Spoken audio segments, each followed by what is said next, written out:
Hello dear, আশা করি সবাই খুব ভালো আছো আর সবাই খুব পড়াশোনা করছো। তো চলো আজকে আমরা একটা ডব্লিউবিসিএস এর প্রিভিয়াস ইয়ার কোশ্চেন আলোচনা করি, কেমন? দেখো, তো বলে যে এইটা হচ্ছে ডব্লিউবিসিএস 2013 সালে, হ্যাঁ, একটা প্রিপোজিশনের উপর বেস করে প্রশ্ন।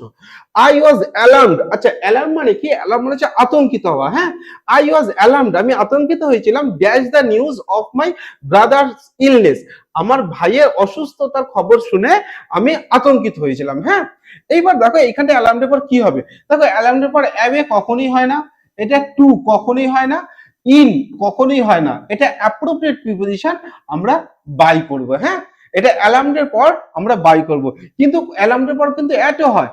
মনে করো যদি আমরা এইটা অ্যালার্মের পর যদি অ্যাড করি, তাহলে এটা বোঝা যায় যেটা জেনারেল সেন্সে বোঝাচ্ছে যে আমার ভাইয়ের অসুস্থতার খবরটা শুনে আমি আতঙ্কিত হয়েছিলাম। কিন্তু যদি মনে করো তুমি এখানটা বাই করেছো, যেটা অপশনে দেওয়া ছিল বাই, যদি আমরা বাই করা হয় তখন এই খবরটাকে আরো এমফাসিস করা হয়, জোর দেওয়া হয় যে খবরটা এতটাই এতটাই খারাপ ছিল যে খবরটা আমাকে আতঙ্কিত করেছিল।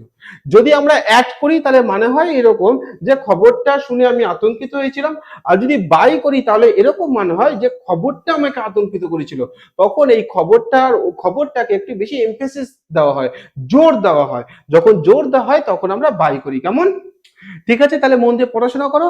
আর যারা নতুন দেখছো ভিডিওটা, তোমরা অবশ্যই এই পেজটাকে লাইক করে রাখো, যাতে লাইক করে রাখো আর ফলো করে রাখো এই পেজটাকে, যাতে করে পরে আমি যখন কোনো ভিডিও আপলোড করবো তোমরা খুব ইজিলি পেয়ে যাবে, কেমন? আচ্ছা ঠিক আছে, মন দিয়ে পড়াশোনা করো আর আমাদের দেখা হচ্ছে তাহলে পরের ভিডিওতে।